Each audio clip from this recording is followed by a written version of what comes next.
مہینہ ہے اور اس مہینے میں نواسہ رسول جگر گوشہ بطول حضرت حسین رضی اللہ تعالیٰ عنہ کا یوم شہادت ہے 10 محرم الحرام کو۔ تو اسی مناسبت سے آج کے جمعہ کی نشست میں حضرات حسین کریمین یعنی حضرت حسن اور حضرت حسین رضی اللہ تعالیٰ عنہ ان کی ولادت باسعادت اور ان کے فضائل اور مناقب کا تذکرہ کروں گا۔ ہمارے ہاں ہماری نوجوان نسل شاید یہ سمجھتی ہے کہ حضرت حسین رضی اللہ تعالیٰ عنہ صرف شہید ہوئے ہیں اور کچھ بھی نہیں ہے، یعنی ان کی شہادت کا صرف تذکرہ ہے، ان کے فضائل اور مناقب کا تذکرہ ہی نہیں۔ شہادت ایک نصیبہ ہے، ایک مقدر ہے اور یہ اعزاز ہے، اور حضرت حسین رضی اللہ تعالیٰ عنہ وہ شہید ہے جن کی شہادت کی خبر حضور علیہ الصلوۃ والسلام نے زندگی میں دے دی تھی۔ میرے محترم سامعین، حضور علیہ الصلوۃ والسلام جب مکہ مکرمہ سے ہجرت کر کے مدینہ منورہ تشریف لائے، یہیں سے سن ہجری کا آغاز ہوا، تو سن 2 ہجری میں سیدہ فاطمہ الزہرا رضی اللہ تعالیٰ عنہ اور سیدنا علی مرتضیٰ رضی اللہ تعالیٰ عنہ کی شادی ہوئی ہے۔ اس سن میں یاد کر لیں یہ باتیں، حضور علیہ الصلوۃ والسلام کے دنیا سے پردہ فرمانے سے 8 سال پہلے، ٹھیک ہے بھائی، 2 مہینے 4 مہینوں کا آگا پیچھا ہو سکتا ہے، تو 8 سال آپ کے دنیا چھوڑنے سے پہلے سیدہ فاطمہ الزہرا اور سیدنا علی مرتضیٰ رضی اللہ تعالیٰ عنہ کی شادی ہوئی، اور 1 سال کے بعد یعنی سن 3 ہجری میں حضرت حسن رضی اللہ تعالیٰ عنہ کی ولادت ہوئی، اور پھر 1 سال کے بعد حضرت حسین رضی اللہ تعالیٰ عنہ کی ولادت ہوئی۔ دونوں بھائیوں میں 1 سال کا فاصلہ ہے، یہ باتیں یاد کر لیں۔ اور حضور علیہ الصلوۃ والسلام نے جب دنیا چھوڑی، دنیا سے پردہ فرمایا، حضرت حسن کی عمر 7 سال تھی، حضرت حسین کی عمر اس وقت تقریباً 6 سال تھی، یعنی دونوں بچے 6-7 سال کی عمر میں تھے۔ حضرت حسن پیدا ہوئے،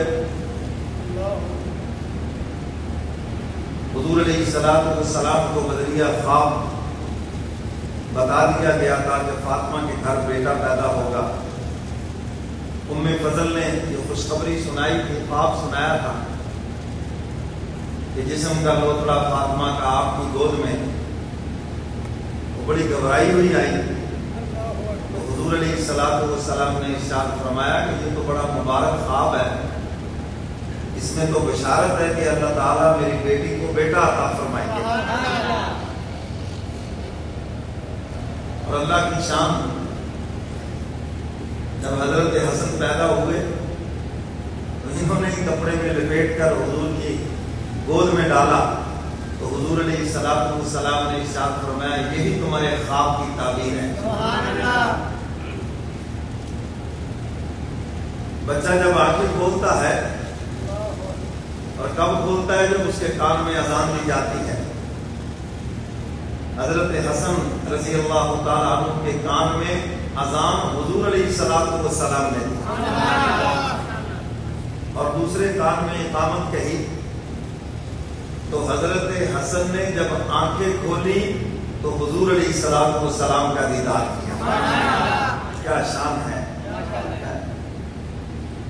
اور پھر سب سے پہلی جو خوراک بنی تحنیک، جس کو ہم گٹی کہتے ہیں، شہد کا ایک قطرہ ہو اور ساتھ جو گٹی دینے والا ہے اس کا لعاب جھوٹا، یہ ملا کر بچے کو دے دیا جائے، تو حضور علیہ الصلوۃ والسلام نے اکیلا اپنا لعاب دہن حضرت حسن کو چٹایا۔ یعنی دنیا میں آنکھیں کھولی تو پہلا دیدار مصطفیٰ کا اور خوراک کملی والے پیغمبر کا لعاب دہن۔ کوئی اس فضیلت کا، اس شان کا دنیا میں مقابلہ کر سکتا ہے؟ یہ خصوصیت ہے حضرات حسنین کریمین کی۔ اور حضور علیہ الصلوۃ والسلام نے 7ویں دن ان کا عقیقہ فرمایا۔ عقیقہ سنت ہے 7 دن سے لے کر 21 دن تک۔ سب سے بہتر یہی ہے کہ 7ویں دن عقیقہ کیا جائے، اگر کوئی وجہ بن جائے، لیٹ ہو جائے تو 21ویں دن تک بھی سنت ہے، اور 21 کے بعد پھر وہ نفل ہو جائے گا۔ پھر جب تک وہ نابالغ ہے عقیقہ ہو سکتا ہے، جب بالغ ہو گیا تو بات ختم ہو گئی۔ لیکن کوشش کریں کہ عقیقہ 7ویں دن ہی کر دیں۔ کوئی وجہ بن گئی ہے، خوشیاں غمیاں انسانوں کے ساتھ ہیں، اگر اس کو لیٹ بھی کرنا ہے تو 21ویں دن سے آگے نہ جائے۔ 7ویں دن عقیقہ کرنا، اور پھر بچے کے بال کاٹ کر، بچہ ہے یا بچی ہے، بال منڈا کر اس کے برابر چاندی صدقہ کرنا۔ حضور علیہ الصلوۃ والسلام نے ارشاد فرمایا، جس کا مفہوم فرمایا بچے کی بیماریاں، آفتیں، مصیبتیں اللہ اس کی برکت سے ٹال دیتے ہیں۔ تو اس لیے بچوں کا عقیقہ کرنا چاہیے، اور اس کی تحنیک گھٹی بھی کسی اچھے انسان سے دلوانی چاہیے۔ آپ دیکھتے ہیں بعض والدین بڑے شریف ہیں، اچھی عادتوں کے مالک ہیں، اور بچہ بیچ میں سے ایک نمونہ ہوتا ہے۔ اس کی وجہ یہ ہوتی ہے کہ آپ نے حق ادا نہیں کیا اس کا، کسی اچھے انسان سے تحنیک نہیں کرائی۔ بس ادھر کو ہاسپٹل میں پیدا ہوا، دیکھا کوئی داڑھی والا ہے، یہ اذان دے دو، جو اذان دے دی، چلو جی بس ٹھیک ہے، اب اس نے گھٹی دے دیا۔ جو اس کی عادتیں تھی، جب یہ بچہ جیسے جیسے بڑا ہوتا جائے گا عادتیں ظاہر ہوتی جائیں گے، پھر کہو گے یہ پتہ نہیں کدے دے گیا ہے، یہ پتہ نہیں کدے دے گیا ہے۔ سمجھ آ رہی ہے بات کی؟ حضور علیہ الصلوۃ والسلام نے تحنیک کی حضرت حسن کی، میری طرف دیکھو، سینے سے لے کر بالوں تک وہ حضور کے مشابہ تھے، اور حضور علیہ الصلوۃ والسلام نے گھٹی دی حضرت حسین کو، وہ سینے سے لے کر پاؤں تک حضور کے مشابہ تھے۔ صحابہ فرماتے جب ہمارا جی چاہتا تھا حضور دنیا سے پردہ فرما گئے، ہم حضور کا دیدار کر لیں، ہم حسن اور حسین کو بلاتے تھے اور ان کی صورت کو دیکھتے تھے، ہمیں ایسے لگتا تھا جیسے ہم نے حضور کا دیدار کر لیا۔ جو انسان بھی گھٹی دیتا ہے اس کے اخلاق منتقل ہوتے ہیں اس کے جوتے کی وجہ سے، تو اس لیے اس کو معمولی نہ سمجھو۔ تو ہمارے یہاں ان چیزوں پہ دھیان نہیں دیا جاتا۔ جب اللہ تعالیٰ رحمت فرما دے، پتہ ہوتا ہے بچہ بچی ہونے والا ہے، تو پہلے سے کسی انسان کو منتخب کریں جس کی عادتیں آپ کو پسند ہیں۔ آپ دیکھتے ہیں یہ انسان سچ بولتا ہے، آپ دیکھتے ہیں یہ انسان جو ہے انصاف کرتا ہے، آپ دیکھتے ہیں یہ نرم طبیعت کا ہے، آپ دیکھتے ہیں فلاں بندہ یہ بڑی محبت والا ہے، آپ دیکھتے ہیں فلاں عالم دین آپ کو اچھا لگتا ہے، اس کا طریقہ تعلیم آپ کو اچھا لگتا ہے۔ غرض ہے کہ کوئی انسان پہلے منتخب کرے اور انہیں بھی بتا دیں کہ ہم نے اذان آپ سے دلوانی ہے۔ تو میرے محترم سامعین، یہ بڑی اہم چیز ہے بچے کے لیے۔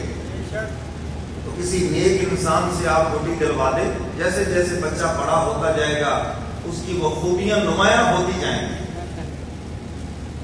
اور پھر اس کے بعد بچے کا نام رکھنا، حضور علیہ الصلوۃ والسلام نے پوچھا کیا نام سوچا ہے بچے کا؟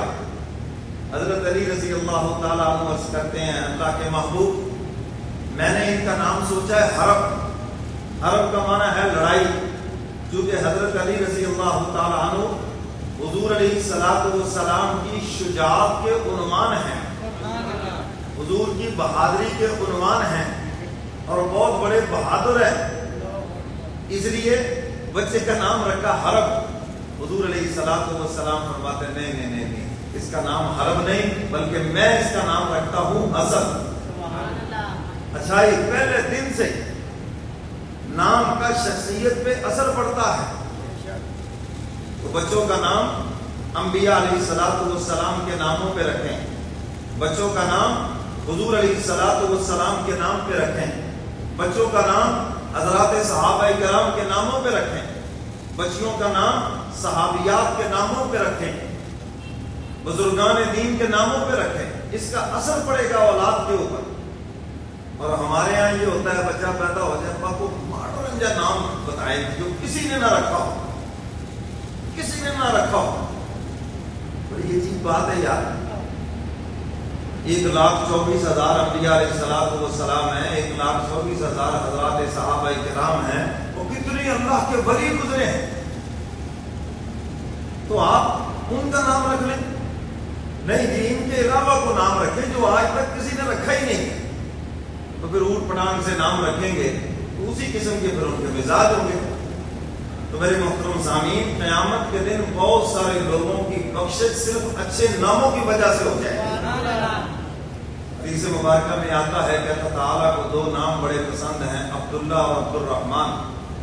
فرمایا اس ناموں کے بندے صرف نام کی وجہ سے قیامت کے دن بخشے جائیں.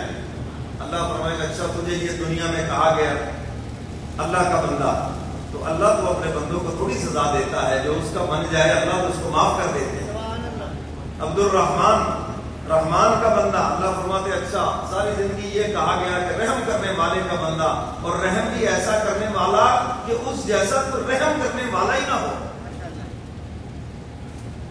اور تیرے اوپر نہ میں رحم کروں تو پھر کس پہ رحم کروں. جو ہم نے رحم کیا اور تیرے اس نام پر ہی ہم نے تیری بخشش کر دی.